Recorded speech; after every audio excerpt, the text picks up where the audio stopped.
Okay, to start this video, consider a block sitting on a frictionless surface with a hand exerting a force on the block pushing toward our left. Of course, other forces act on the block, but we are concerned with the hand because it is acting along the line of kinematics, so we can evaluate the work done by the hand as it acts along the entire distance d. Even if the hand stops pushing after distance d, it has worked on the block, and that has changed the energy of the block. We know the relationship between the work done and the energy gained. Now consider how this scenario would change if there was friction between the block and the surface.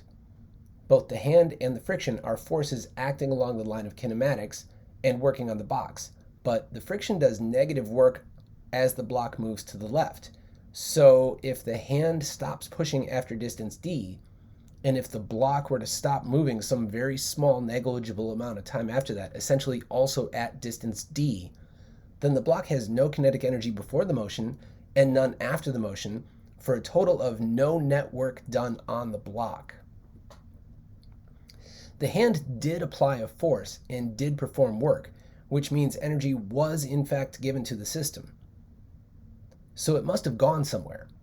We often say that energy is dissipated, which means it is no longer able to do more work. Specifically, it exists as thermal energy in the surfaces of the block and the table or floor or whatever this is. We have a special situation when a restoring force acts on a system. Restoring forces are exerted toward a specific location. That is, they act on an object to push or pull that object toward a preferred location called the equilibrium location. An example we have already talked about is a spring that is attached to a block, as here. When the spring is neither stretched nor compressed, we can mark its equilibrium location, this line. If I were to reach in and displace this block away from the equilibrium location, the spring would exert a force to resist me. For example, if I push the block some distance delta x to the left, the spring would exert a force on the block to the right. This means that as the block moves to the left, the spring does negative work on the block. I would have done positive work on the block at the same time.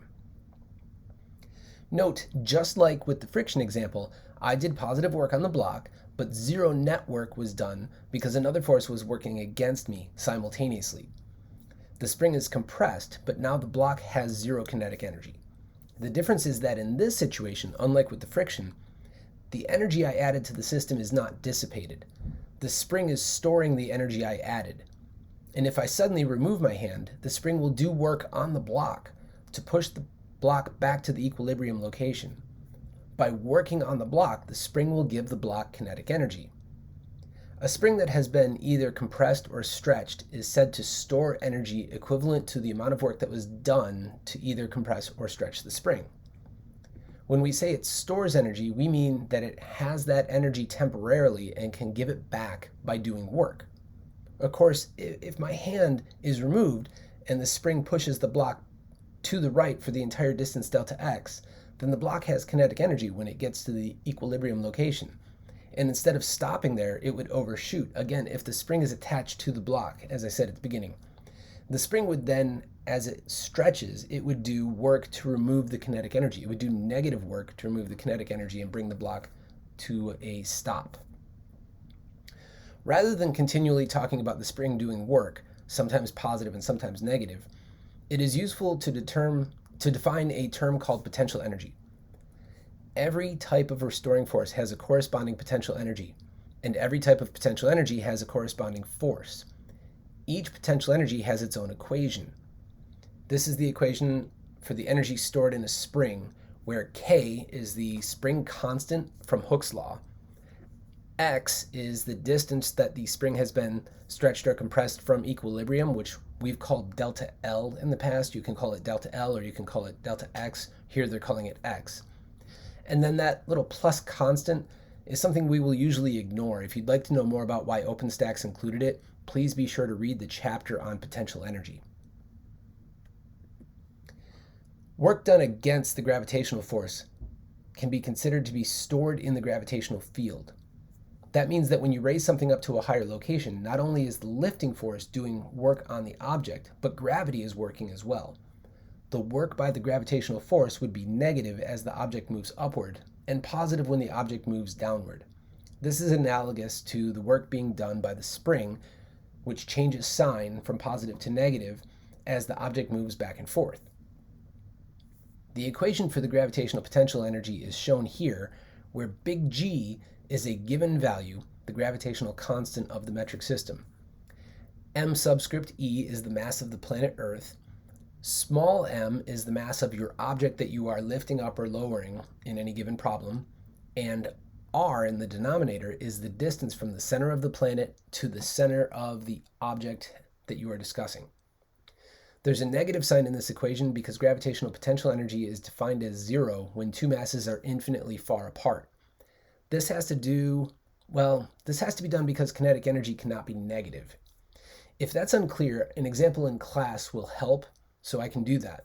But we probably won't dwell too much on this negative or even this equation in our course because there is a more useful equation for gravitational potential energy. This one, where u as a function of y is potential energy as a function of height as measured from the lowest point in any particular problem. And again, the plus constant is often not useful and just left out. You might not think of the gravitational pull of our planet as a restoring force, but I assure you that if you jump up, the gravitational force will restore you back down.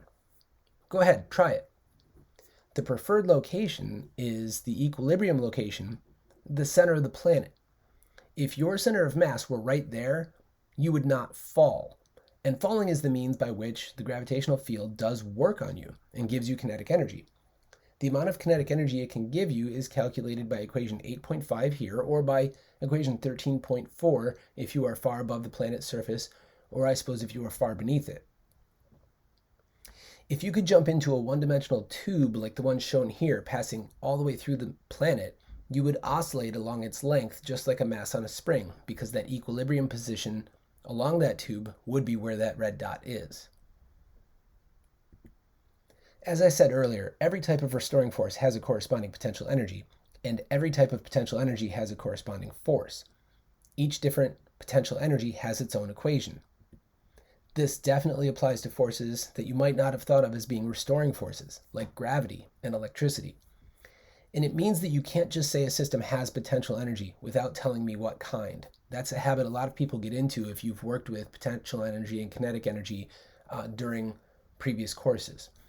But saying that a system has potential energy is as bad as saying that some force is acting, but then not saying what kind of force. So we'll work on that if that's a habit that you've already gotten into.